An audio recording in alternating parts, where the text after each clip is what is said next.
Hello, everybody, and welcome back to the Collectors Emporium VGC PC. I am Courtney, also known as Wigglier, and right with me, I've got Tyson. And what an amazing round that was. Truthfully, I'm still jazzed about it. Still jazzed about it. What are your thoughts, Tyson? All I'm thinking is that we get to see more Pokemon, and I'm excited to see some maybe more cool, unique picks. That last game between the Zamazenta there and the Miraidon was a test as old as time, or tale as old as time. That Miraidon not able to take against the Zamazenta showing its bulk. Actually, more than the Zamazenta, I feel like the Raging Bolt was the star of that show. Maybe the electric types are kind of what this regulation is all about. The Raging Bolt was able to do so much in that matchup where you were able to kind of outbulk everything with the Assault Vest, and it just kind of ended up working there and allowing the win. It was all the games have been close, even though they've been 2-0s. But they've been all really, really close, and the matchups have all been really interesting. And speaking of interesting matchups, here in our Yeah. round 4, we're featuring Ho-Oh. That's right, round 4, Ho-Oh. And we're walking Hey. away. Oh. Hey. Oh. And What can we Rhydon. say? What? Rhydon? I, Oh my I goodness. I see 3 Pokemon here that are just not common at all. One of these things is not like the other, or maybe three of these things are not like the other, as we see this Ho-Oh with a clear amulet, a Rillaboom with an assault vest, a walking wake with some glasses, rocking those choice specs, the Fluttermane with that photosynthesis, a Grimmsnarl with that light clay, and Rhydon. Rhydon with that Eviolite. What an interesting team that we saw. Oh, and Jacob here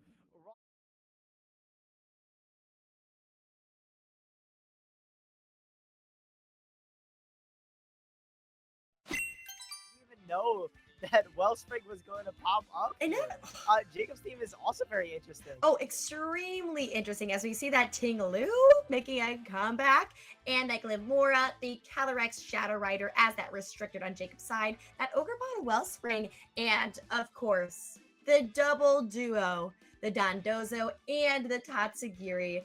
And you know what? That's just making me hungry for sushi. I'm not gonna lie to you, Tyson. Yeah, and I think both these teams are super, super cool. Both have their own unique way at approaching the game. I think the Ho-Oh team kind of turning on the pressure there with something like the Walking Wake with the choice specs, kind of doing a lot of damage there. If you have something like the Sunny Down, the Fluttermane, you might be able to activate the photosynthesis and boost up your Ho-Oh damage as well. That could be super cool. I could totally see that being a part of the team. You also have mitigation with the Grimmsnarl as well as speed control in Thunderwave potentially. Jacob's team, though, is really, really cool, though. I think the Tinglu Dondozo are such an unbreakable wall, and with something like the Gomora as well, you're able to set up those toxic spikes, get those mortal spins, just be a really annoying piece to deal with. And all the while, Ting Lu is setting up things like Stealth Rocks or Sand Tombs, ruinationing the team down to 50%. And then Dondoza comes in and Of course. And we see on Jacob's side, we do see that Glimora and that Tinglu lead. And then on Bryan's side, that Walking Wake paired up with that Fluttermane. So Bryan being very, very speedy, but Jacob being a little bit more, some people would say a little sturdier. But I think you're right with those toxic spikes, as we saw last weekend, are extremely volatile into this format, especially with the concept pivoting. As we see that double to protect going on Jacob's side, just to scout out what might be happening on Bryan's side. Yeah, and the Shadow Ball there in the Hydro Stream, I believe, going into that Glamora, actually Draco Meteor. Just trying to get rid of this Glamora here as soon as possible so it doesn't get to go for Mortal Spins. But now that Jacob knows what this Pokemon is locked into, he can Terrestrial, or they can Terrestrialize into whatever they choose to kind of prevent that Draco Meteor and Shadow Ball from knocking out. Or if there isn't a Terrestrialization there to kind of mitigate one of those damages, you can always switch out the Glamora as well. Tinglu here is going to be fine against the Draco Meteor and the Shadow Ball. Shadow Ball going into Glamora to break that Focus Sash, though. I think Bryan kind of analyzing and realizing Glamora is going to be really annoying if you let it stick around. So getting rid of it this early is pretty good. But that does mean your Walking Wake is going to go to -2 there.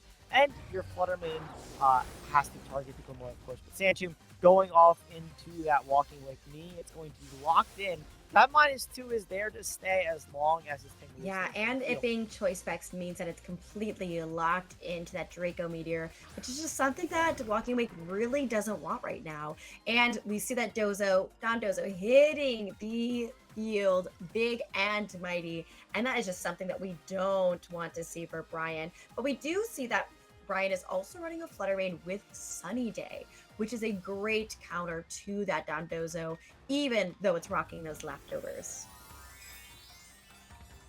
Yeah, so the Sun here is actually going to be really important as well because it's going to give that photosynthesis boost to the Walking Wake, allowing it to do more damage. But because it is choice specs locked into that Draco Meteor, it's going to be able to do no damage into this Dondozo, which it did opt to target into. So that photosynthesis boost isn't going to do much there. I think the synergy there is super cool as well because the way it works with the Draco Meteor is that you're able to go for a first one with the choice specs. Then with Sunny Day plus the choice specs, you kind of counteract the -2 from the Draco Meteor drop, if that makes sense. So you're able to fire off really strong moves. But because of the Terra Fairy, you don't take any damage if you're Jacob, and you get a free set. Yeah, I think Jacob played that turn extremely well, understanding that, hey, your Walking Wake literally can't do anything to me if you go ahead and try to target into Dondozo, because I'm just going to Terrasilize and Terrasilize into that Fairy type, making sure that if you're going to try and attack me, it's not going to happen. But we do see that Bryan's going to go for that Shadow Ball into that Dondozo slot, into that substitute, and fading it out, which is a big thing for Bryan, as we saw on that side. And that Draco Meteor going into the Ting Lu, obviously it only doing such a small scratch to it. The Wave Crash at that point going into that Flutter Mane, bringing it down to 46 HP, taking a little bit of recoil, but that doesn't matter because that Throat Chop is going to come in from that Ting Lu and knock out the Flutter Mane on Bryan's side of the field. And if you are Jacob, you're really excited about that because the Flutter Mane was really the big thing that was kind of damaging this Ting Lu potentially with the Moonblast, but actually decided to go for Shadow Ball to break that substitute. I think it's a win-win if you're Jacob there. If you do Moonblast into the Ting Lu, it's living the turn, and then on top of that, the Dondozo substitute gets to stay, or if the substitute gets to stay, then Ting Lu has more HP. The Ho-Oh does come in here, though. We do get to see it brought to this game, but this Walking Wake is slowly burning out of Draco Meteors it can use. It's currently 4 out of 8. It can only target so many times. Dondozo goes for Protect, going for the Leftovers Recovery, and Ho-Oh is going to fire off attack after attack. Draco Meteor not able to do anything against Ting Lu. Let's see what Sloppy Ho-Oh can do, though. So can fire into the Dondozo. But I think Ho-Oh is kind of sitting pretty nice here with that Sunny Day being up. However, we see that Ruination going into that Ho-Oh, taking it down to that 50%, which is not something that it wants to see.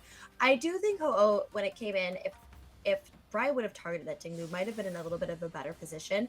But I do think Jacob has just really played this well. That Sandtomb locking in that Walking Wake has been such an annoying pivotal piece for Bryan, as he's not able to utilize that Mon the way it really should be utilized. And I think when we're talking about those different types of Pokemon, is that Choice Specs is an amazing item to bring along, but things like this can really cause some issues, as you see that that Draco Meteor is really not doing anything to that Ting Lu anymore. Yeah, and you do get the 50% there from Sacred Fire from Ho-Oh. Body Press, though, able to do not actually that much without the Tatsugiri. You actually don't have that much. And you Ruination there coming up from the Ting Lu, though, lowering the Ho-Oh down bit by bit. I would have liked to see a Wave Crash maybe into the Ho-Oh there, just guaranteeing a knockout, but this works as well. If you're Jacob, again, you still most likely have Tatsugiri in the back, and you're just kind of able to sit there and not get knocked out. This Sandtomb has lasted for, I think, a little too long if you're Bryan. The Rillaboom here switching in for the Ho-Oh, not to take a Wave Crash, but if there's a Ruination going in for that slot, Jacob potentially could get a free 50% on this Rillaboom. Yeah, it is really fascinating to kind of see that. Like, the burn on the Dondozo really does a lot. I think it really kind of maybe stopped the momentum a little bit on Jacob's side, but Jacob has just been such in a comfortable position this entire game. As we see the Rillaboom going ahead and dropping into the field, making that grassy surge go ahead a little bit to life, and that Tinglu going back onto Jacob's side as well. And as we see, of course, like you just said, Tyson, the Tatsugiri hitting the field, and of course, gonna go take a little rest in Dandozo's mouth. And not only is he taking a rest, he's taking command with that commander ability, allowing Dondozo to get +2 in every single one of its stats, making it this kind of behemoth that we've known to love or hate, as Draco Meteor unfortunately does fire off into the Tatsugiri slot, which is not going to be able to hit.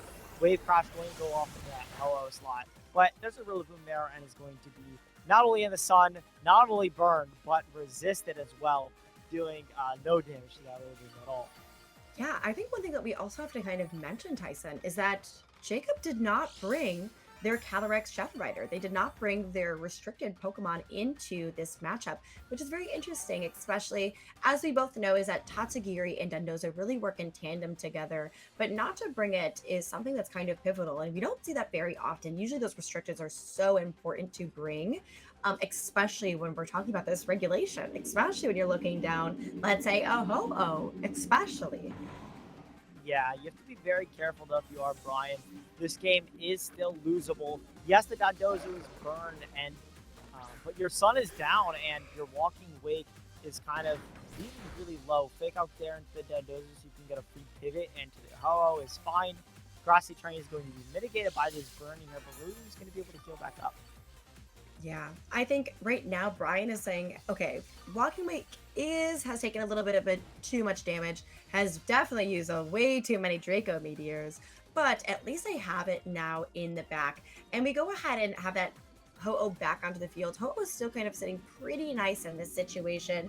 As we kind of can see from there, we do see that the Rillaboom is also still full HP and is able to go ahead and start pivoting in and out, especially with no Sand Tomb even in its direction, because that Tinglu is still sitting on the bench for Jacob. We do see that terrestrialization going into the Ho-Oh, making it a grass type Pokemon, which is a great thing, especially when we're talking about that mighty wave crash that can come out of that Dondozo sitting right across from it.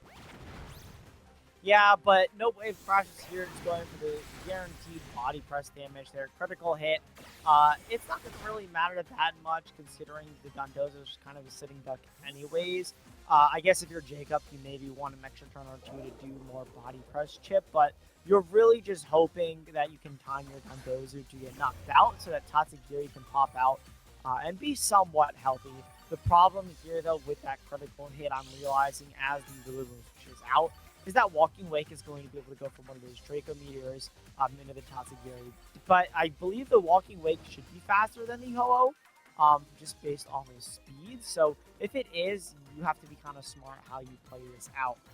Because if the Ho-Oh is faster than Walking Wake, then yes, you can go for Draco Meteor. But this is also really well played from Bryan there. If Jacob does go for a protect this turn, trying to heal up an extra bit, this is a free fake on body press going into the Logan instead. Yeah, I think like you were kind of saying, like Dondozo is sitting here not very comfortably. I personally would not say sitting duck. I would personally say like a sitting whale. But tomato, tomato, what can we say? But we did see that Ho-Oh went ahead and targeted into that Dondozo, and that Dondozo is just getting chipped away little by little, and that burn is really not helping it out as well. Like you were saying, that Rillaboom has now pivoted back out, so you do get that fake out proc that you can go ahead and utilize on that Dondozo, making it kind of a Cinderella story that is probably going to go down this turn, leaving Tatsugiri a little bit vulnerable on that side. Keep in mind that we still do have the Tinglu in the back, but it's going to be a very kind of steep hill for Jacob to climb, especially with that Walking Wake sitting pretty in the back of Bryan's team. But this is actually fine, I think, if you're Jacob, where the Tatsugiri comes in, but it's taken no damage, and there's no fake-out pressure as there would have been last turn if you did get the knockout. This time around, though, Tinglu is going to be able to come in. Still has its berry. Grassy Train is also gone.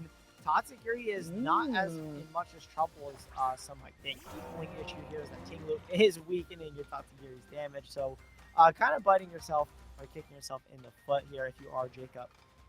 I really think it is fascinating to see Tinglu kind of It's one of those Pokemon that you don't see very often, but it's one of those that you do have to really respect because it can really disrupt a lot of your team, as we've seen this exact game with that Sand Tomb. But we do see that Draco Meteor going into the Ho-Oh, but not doing very much. That special attack drop going onto that Tatsugiri, and its Sacred Fire going into that Tinglu, paired with that U-turn, leaving it on maybe 5 HP. That Tinglu's sticking around because, hey, it said, I'm hungry. I'd rather eat a berry than getting knocked out. I think Jacob actually wanted it to get knocked out there, so at least you have a chance, if with a critical hit, to get a knockout at Tatsugiri. But with the walking wake here, the Ho-Oh, it's going to be such an uphill battle here for Jacob. Santum going into the Ho-Oh to do maybe a little bit of chip damage, but it's looking very rough for Jacob in this game one. But I think now we have to kind of think about what if we are Jacob, what would we do different? Kind of going into that game two. For me, I personally think that Glimora really didn't do much this entire game, and having that double protect at the beginning was good for scouting purposes. But I feel like that was kind of the start of everything slowly going bad for Jacob. I think what he really needs to bring is that Calyrex Shadow Rider. I think a restricted is really needed in this matchup, especially with such bulky mons that we go ahead and kind of see from there. Yeah, and I mean, Jacob is making every single turn he can out of this game, trying to claw his way back in. The Sand Tomb is able to whittle down that Ho, even through the recover. The Throat Chop is able to get the knockout into the Walking Wake, in which the Draco Meteor would have knocked out Tatsugiri here. If you are reliving the Grassy Train does go back up, but that's very, very scary here. I think what Jacob is maybe playing for is to miss a couple safety fires, and then you have to Brave Bird and take damage. That's kind of your way if you want to one this Ho-Oh, but Draco Meteor goes into the Rillaboom, does no damage. Let's see what the Rillaboom opts for. I think a Woodhammer should still going to knock out. Brave Bird, though, instead of the Tatsugiri, it's going to do so much to yourself, plus Rocky Helmet. Oof. That is something that Ho-Oh does not want to see, but we really don't want to see that Woodhammer going into that Tinglu, knocking it out, leaving the little lone piece of Nagiri sitting on the field right now.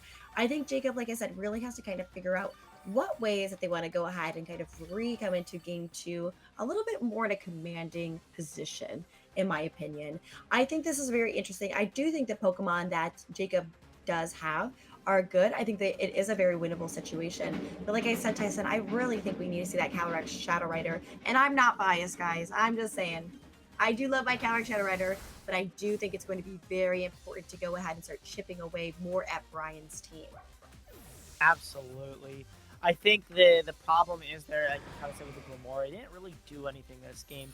At least if you get the Toxic Spikes, all the pivoting that we saw happening that game would kind of be mitigated because they'd have to take the Poison Ticks or switch in on the Poison Spikes. But because no physical attackers hit the Glimora, you actually weren't able to get those Toxic Spikes set up. So Jacob was kind of in this awkward spot where you have these bulky pieces, you're able to stall time. I think he played that. Like that wasn't the problem in this game. You were able to stall the time. It's just you had nothing to stall for. Like you're stalling for the Sand Tomb chip, but you eventually have to switch out Tinglu into the Tatsugiri. So when that happens, the Sand Tomb goes away. So what are you really stalling for? There's no Poison Chip. There's no like Calyrex in the back if you're Jacob. You really have to be you have to set something up to stall for if you're the Dondozo player is my big thing. Yeah, I think it's one of those things. I either would not bring that Dondozo and Tatsugiri core. Maybe I would switch it out for that Ogre Pawn and Calyrex Shadow. Maybe in the back, maybe still leading that Tinglu and Glimora to maybe start setting things up a little bit more aggressively, kind of trying to really start to disrupt the beginning of the game so that Bryan can't really build that momentum like they did previously. I'm not sure if I'm really liking that Dondozo Tatsugiri. I do think it's a great pivotal mod. I do think Jacob got a little bit burned last game because of the burn. But I think it's one of the things you really have to play it very strategically in order to really build that momentum with Dondozo.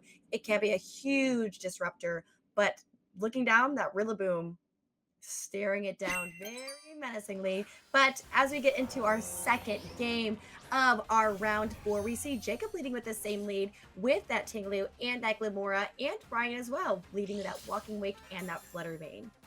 And this is such a dangerous lead here from Bryan because you have things like Sunny Day to boost up the damage of the or boost the photosynthesis on this walking wake here, allowing you to do lots of damage.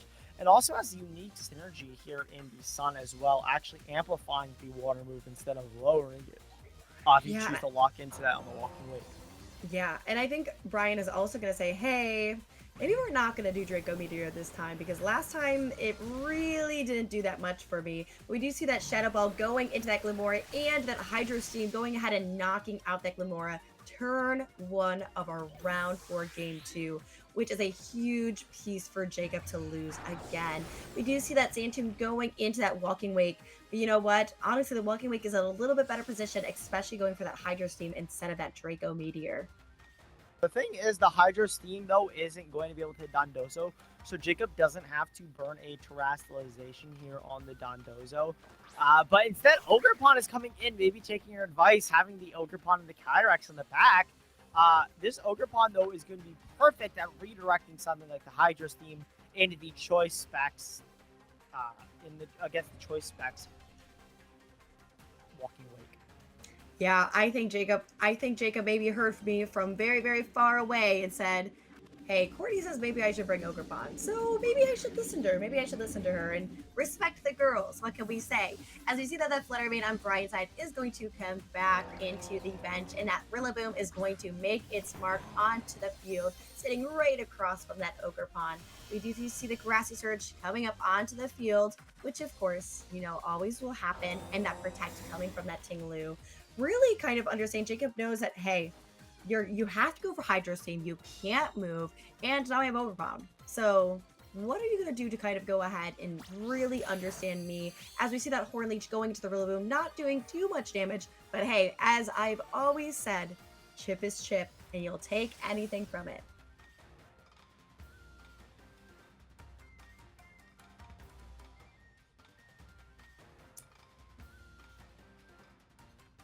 Now we do go ahead and see that Hydro Steam, like we said, is going ahead and been locked into, but we don't see any reaction on Jacob's side as that Hydro Steam goes into the Tinglu, doing over half, and that Hornleech going into the Rillaboom as well, making it go down almost to halfway. That Woodhammer going into the Ogerpon and bringing it down into the red. The Rillaboom does take damage, but you know what? It's not too much as that Ruination goes into the Rillaboom and brings it down to the red as well. Very interesting game done by Bryan and Jacob. Jacob saying, hey, I know that you do have to get locked into the Hydro Steam, but maybe you're going to go ahead and mess up maybe a little bit and not doing a follow me. But then going ahead and saying, Bryan's going, hey, I'm going to Hydro Steam into that Tinglu, and I'm also going to go ahead and Woodhammer because this Ogerpon is a problem, and I need to make sure that we can try to get rid of it ASAP. We do see the follow me coming from that Ogerpon Wellspring, as we can see that Hydro Steam is going to go straight into it, but also that Grassy Glide, an amazing play done by Bryan to make sure that we could get rid of that Ogerpon, so that Hydro Steam is going to go into that Tinglu, and what do we know?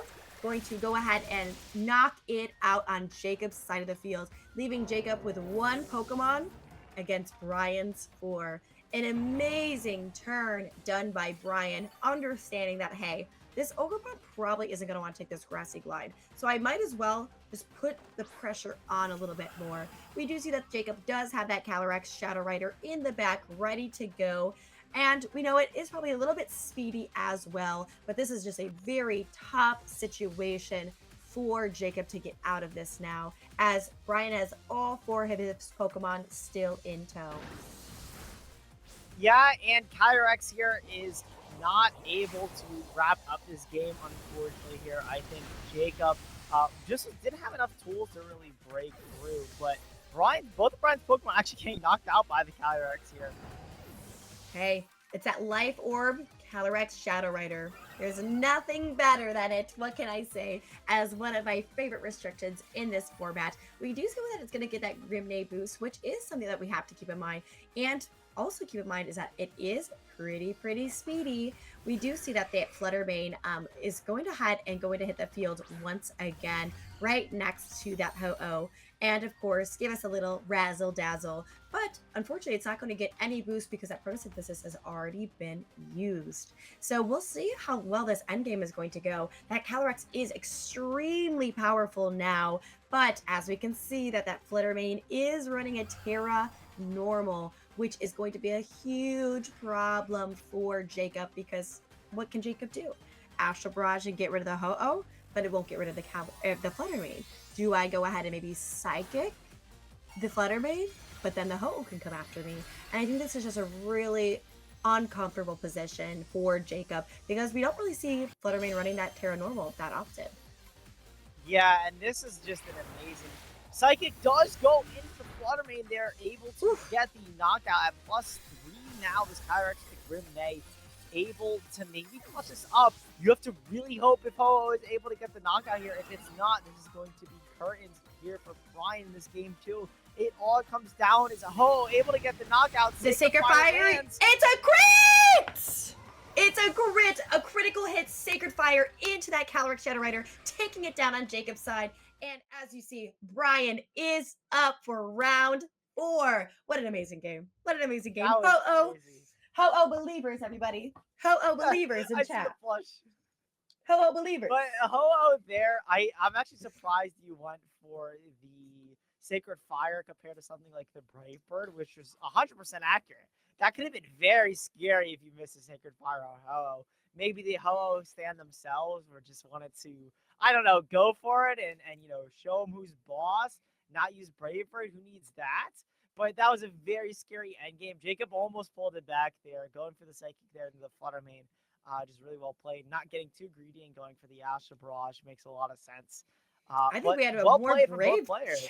Seriously, I feel like the bravest one of all was Bryan going for that Sacred Fire and not that Brave Bird. But hey, after that set, I'm a Ho-Oh believer, and I wasn't before. Let me just tell you that, Tyson. Yeah, it's such a strong Pokemon. I think in this matchup it got to excel.